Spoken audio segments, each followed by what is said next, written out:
All right, so I would just use a pair of needle nose pliers and then just start unpeeling this thing. Oh, so see it already cracked right there, look, right in my hand. So I think these are made out of aluminum or some kind of cast.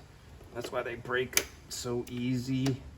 So you want to try to pinch the two legs together as much as possible so you can make them straight and then pull it out. I try to get these ones are too big, but yeah, and that's the cotter pin, and you see a piece already broke. Now, this is a Castle nut, and it has little cuts out of it like windows. I'll show you that in a minute. You don't have to put this on with any pressure. You just put it on until it's hand tight and then stick the thing through. If you put this on too tight, you're gonna squeeze the two pieces of frame together. Now, this swing arm is only aluminum, so it's very soft. If you start squeezing these together just by tightening this on by hand with like a big 1/2-inch ratchet, what you're gonna do is you're gonna move this metal just a hair and it's gonna push against the bearing. Then when your tire is spinning, it's gonna wear the bearings out in the tire. You're gonna have terrible problems. You don't want the tire to lock up. So just put this on hand tight and then put the cotter pin through. That's what it's there for. So since you don't need to take it off too hard, I just get my adjustable for this. Put it on there and give it a little turn, and you see it's not on there very tight at all. This one feels like it's a little corroded. That's why it's a little bit tighter. I can see the stuff, the white stuff coming off. Okay, so here it comes. Now, if you're spinning this and it starts to spin on the other side, then you got to put a bolt, another something on the other side to hold it so it's not spinning from the inside, you know?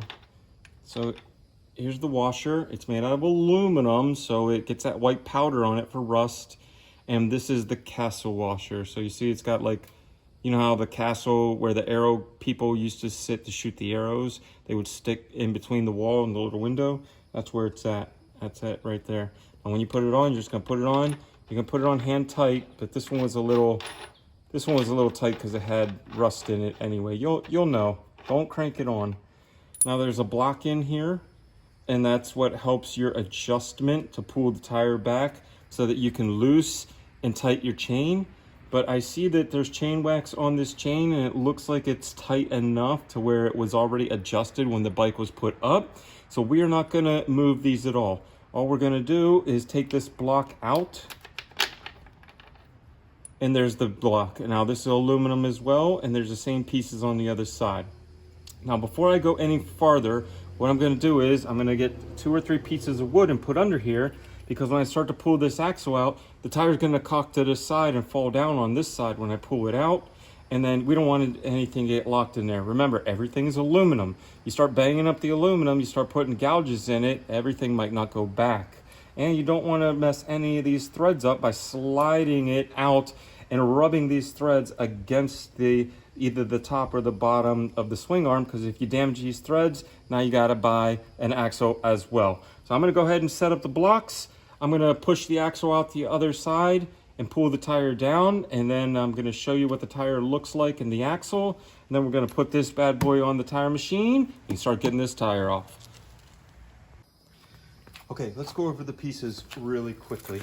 So the axle slid out from the other side, slid out, so we're going to put that down. And then you have the tire here. When you have the tire here, you have to kind of take the sprocket off here. This one's super loose. Usually they're stuck on there pretty tight, but this one is super loose. And then you want to take these pieces out as well, because when we change the tire, we don't want to lose anything and we don't want them to drop out. So just kind of put them all together with the sprocket and lay it next to the bike somewhere nice. The bearing, everything stays in there, nothing's gonna fall out, right? But on this side, there's a spacer piece. And you have to make sure that you know, you can't lose this kind of stuff. The spacer piece has to go in there. Now, when I pulled this out, the caliper came down. I'm gonna show you what the caliper looks like. But now the tire is ready to go. We are going to go change this tire. But let's look at the caliper piece real quick. So the caliper piece is right here. And it goes like this. So that just kind of, see the slider here? Just kind of slides on and just kind of sits there. And then the axle goes through the hole, through the swing arm, through the hole, and then the rotor goes in between. It's a little bit of a pain in the butt to get on, but once you do it once or twice, you'll know exactly what you're doing after that. So I'm gonna go ahead. This one didn't need to be bolted on. You might have one that's bolted on and you might have to disconnect the caliper from the swing arm or a piece of the frame or something. Every bike's a little different. Make sure you look at your manual, do your due diligence, but let's get this tire changed.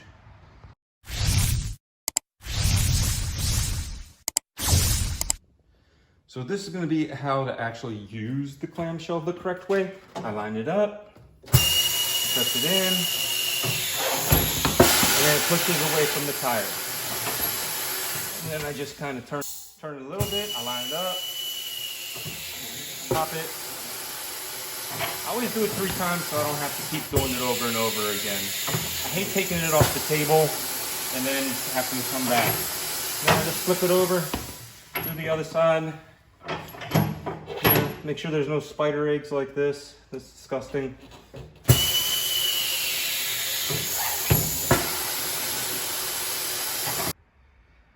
So on my turntable, it came with plastic pieces like this.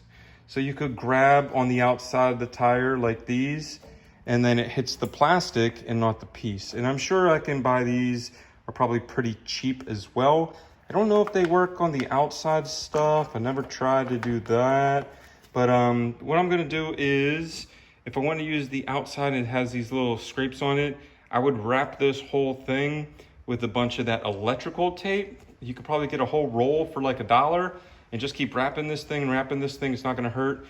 Try not to get it too much on the pinchy, but try to get it up in here and all over this, you know? And then you won't get any scratches on your rims anymore.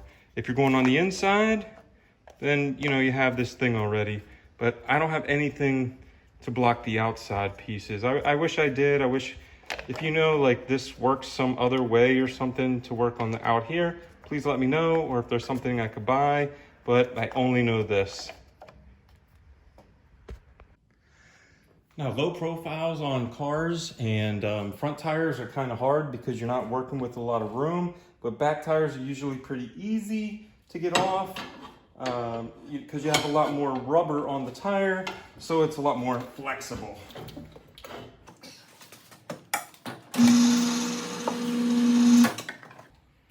And there's this tire, and now we're gonna put the new tire on.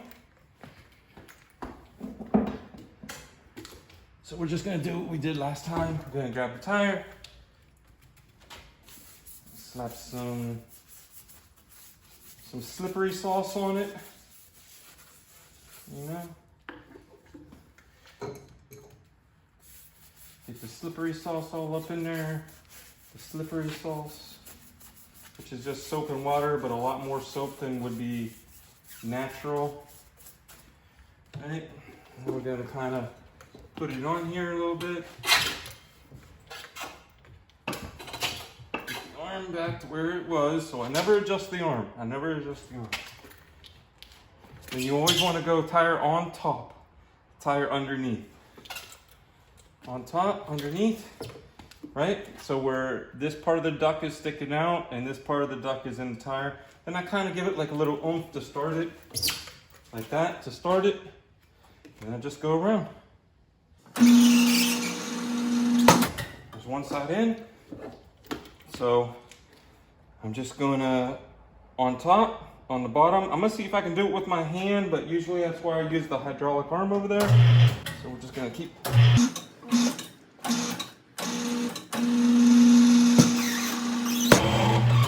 And there it is. Boom goes the dynamite. There you go. Now we're gonna put some air in it and let it pop. So I do about 40, 45 to let it pop, and I'll just let it sit there. I'm not putting more air in it, and I'll stretch anything out. I'm not doing any of that craziness.